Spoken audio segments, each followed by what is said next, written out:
Après un traumatisme au niveau du thorax, le sang s'écoule et s'accumule au niveau de la cavité pleurale, ce que définit une pleurésie, appelée aussi épanchement pleural, et qui est la présence de liquide, quelle que soit la nature, entre les deux filets de la plèvre. Notons que physiologiquement 1 à 2 ml de liquide est présent, permettant le glissement harmonieux de deux filets de la plèvre lors des mouvements respiratoires, mais suite à une cause infectieuse, tumorale ou autre cause, le liquide augmente de volume et définit une pleurésie, alors elle gêne les poumons de son fonctionnement normal. Cette gêne mécanique ou bien inflammatoire est responsable d'apparition de douleurs thoraciques de type pleural, avec une augmentation lors de la toux et de l'inspiration. Et ces douleurs constituent le point d'appel. Et depuis que les douleurs sont augmentées lors de l'inspiration, il y aura l'apparition d'une dyspnée de type polypnée, où elle est en fonction de l'abondance. Et enfin, une toux sèche et quinteuse du fait de l'irritation de la plèvre. Parfois, des signes généraux peuvent être présents et varient en fonction de l'étiologie. Ces symptômes amènent le patient à consulter chez un médecin. Alors le médecin fait son examen clinique, commençant par l'inspection de thorax, où il peut trouver une distension thoracique et une diminution de l'ampliation thoracique si l'épanchement est de grande abondance. À la palpation, les vibrations vocales sont abolies. Passons à la percussion, mettant en évidence une matité et enfin un silence trouvé à l'auscultation, et parfois un souffle pleurétique est présent au début. Par ailleurs, d'autres éléments peuvent être trouvés à l'examen général qui peuvent orienter vers une étiologie. Le diagnostic d'une pleurésie est confirmé par l'imagerie et premièrement la radiographie thoracique en montrant une opacité dense et homogène comblant le col du sac pleural et remontant haut de nos thorax. Cette opacité est limitée par une courbe à concavité interne et à son mi-axillaire. Cet épanchement est responsable d'un aplatissement de la coupole diaphragmatique. Par ailleurs, l'épanchement peut être localisé si le cas de pleurésie enquistée. La radiologie conventionnelle a ses limites et ne peut pas accéder à des zones comme la gouttière costo-vertébrale et le diaphragme. Alors c'est l'indication d'un scanner thoracique, mais en plus d'exploration de la présence de liquide, et il est considéré comme des techniques essentielles de diagnostic étiologique.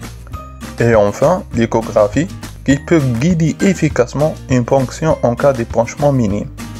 Ponction, c'est quoi cette ponction? C'est vrai, on a mis en évidence la présence de liquide, mais pour soulager la dyspnée de patient, il faut un geste pour évacuer ce liquide, et c'est ça le rôle d'une ponction pleurale, réalisée au lit de patient. Mais aussi, elle représente la première étape de diagnostic étiologique, et ça, après prélèvement de ce liquide, celui sera l'objet d'études. Études macroscopiques appréciant l'aspect, alors il peut être un liquide citrin, hémorragique, purulent, etc. Et deuxièmement, l'étude très importante, l'étude biochimique, où le dosage des protéines, qui confirme le caractère exsudatif ou bien transsudatif des liquides, afin d'identifier l'étiologie, on se donne de l'étude bactériologique et l'étude cytologique. La distinction entre le caractère exsudatif et transsudatif est d'avoir une valeur supérieure à 30 g par litre de protéines pour dire qu'il est exsudatif, ou bien d'avoir une valeur inférieure à 25 g par litre pour dire qu'il est transsudatif. Mais dans le cas où la valeur est entre ces deux chiffres, entre 25 et 30, il faut s'aider par des critères complémentaires dits de Light. Alors la présence d'un LDH supérieur à 200 unités internationales par litre ou à un rapport des protides pleuraux sur les protides sériques supérieur à 0,5 ou bien un rapport LDH pleuraux sur les LDH sériques supérieur à 0,6 confirme le caractère exsudatif, alors que le contraire de ces conditions confirme le caractère transsudatif. Cette distinction entre les deux caractères a pour but la confirmation de l'étiologie. Alors le transsudatif, qui a comme mécanisme général un origine mécanique, qu'il peut provenir d'une augmentation de la pression hydrostatique dans les capillaires pulmonaires, comme le cas d'insuffisance ventriculaire gauche, mais cette insuffisance peut changer de caractère vers l'exsudatif suite au traitement par diurétique. Une baisse de la pression oncotique par hypoalbuminémie dans le cadre d'une cirrhose ou bien syndrome néphrotique Et enfin, par augmentation de la pression négative en intrapleural comme la téléctasie. En général, ce liquide transédatif a un aspect cétral, avec prédominance lymphocytaire à la cétologie. Et bien sûr, chaque diagnostic a ses propres symptômes en plus de la pleurésie. Passons maintenant aux étiologies de caractère exudatif où le mécanisme est inflammatoire. On a 3 grands chapitres diagnostiques étiologiques. Donc, le premier chapitre est les étiologies infectieuses. Et la première infection est la tuberculose, avec un liquide abondant cétrin et lymphocytaire à la cétologie. Dans l'étude bactériologique, l'examen direct est 10% des cas positifs, de l'intérêt de réaliser une culture avec une positivité à 30% et une PCR BK. On peut demander aussi biopsie à l'aveugle et met en évidence le granulome épithéliogigantocellulaire.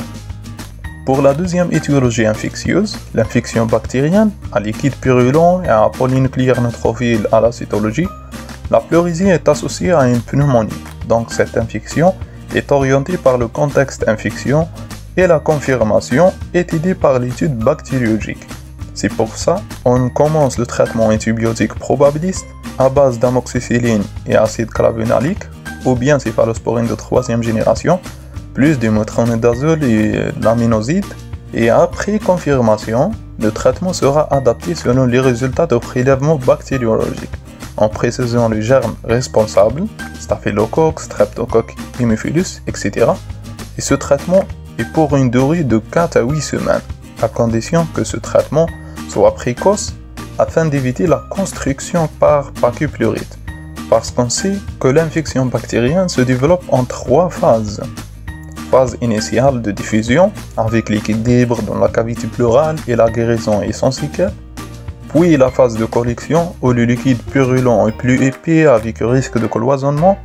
Et enfin la phase d'enquistement, le liquide enquisté par la symphyse pleurale.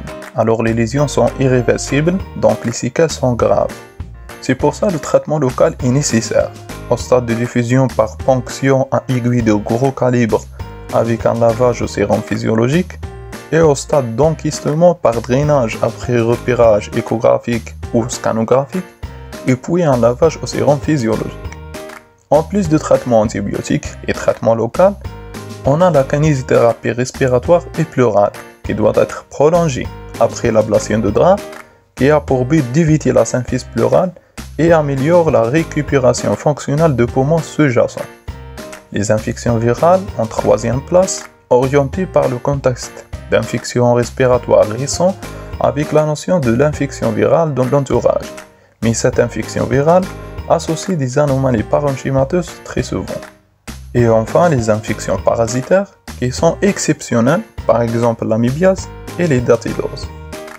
Maintenant pour le deuxième chapitre, les étiologies tumorales, et en premier on a les métastases avec un liquide abondant, citrin ou bien sérohématique. Et à la cytologie, on trouve les lymphocytes et les cellules cancéreuses. Alors la biopsie identifie la nature du tumeur en cause, comme le cancer bronchique primitif chez l'homme, fréquemment, et le cancer de sein chez la femme. Parfois, les hémopathies malignes peuvent se localiser au niveau de la plèvre. C'est la deuxième étiologie, où trouvons à la cytologie les lymphocytes, plus les cellules Hodgkin, ou bien les cellules de lymphome malin non hodgkinien, etc. Et pour confirmer, la biopsie est nécessaire. En 3e lieu, on a le mésothélium. Le liquide est d'aspect cétrin ou bien hémorragique et abondant. À la cytologie, on trouve de nombreuses cellules mésothéliales et le diagnostic est confirmé par la biopsie. Maintenant, pour le 3e chapitre des étiologies exudatives, on a des causes ni tumorales ni infectieuses. Elles sont l'objet que de citations. Alors une pleurésie accompagnant une embolie pulmonaire, peu abondante, citrin ou sérohématique. Deuxièmement, post-traumatique comme notre cas, le traumatisme thoracique. Alors le contexte est orientant. Par rupture œsophagienne, souvent un niveau liquide associé à la radiographie. La pleurésie peut être témoin d'une pathologie sous-diaphragmatique comme la pancréatite ou bien associée à une maladie de système comme le lupus érythématodisséminé ou bien la polyarthrite rhumatoïde. Enfin, comme diagnostic d'exclusion, la pleurésie bénigne liée à l'amiante à cytologie lymphocytaire, mais toujours garder le mésothélium en esprit, d'où l'intérêt de pratiquer une biopsie pour ne pas passer à côté. Enfin, 10% des épanchements pleuraux n'ont pas des étiologies prouvées, et ça conclut l'enquête étiologique. Parlons maintenant de traitement. Il est principalement étiologique, mais un traitement symptomatique est proposé pour améliorer l'état de patient, comme symphyse pleurale en cas d'épanchement récidivant en l'absence ou malgré un traitement étiologique, comme le cas de pleurésie néoplasique, et ça est réalisé après évacuation de l'épanchement par drainage ou pleuroscopie, soit par talcage ou par abrasion pleurale, voire en plus la pleurectomie pariétale chirurgicale. Arrivant à l'essentiel et à la fin de ce cours, la découverte d'un épanchement pleural appelle une conduite à tenir qui est largement fonction des signes d'orientation clinique et biologique. Avec l'apport de scanner et surtout de la thoracoscopie, seulement 10% des épanchements pleuraux restent sans étiologie. C'est la fin de ce cours, plein de détails. Alors si vous aimez voir le résumé moins détaillé, veuillez cliquer sur la vidéo affichée ou bien cliquer sur le lien dans la description.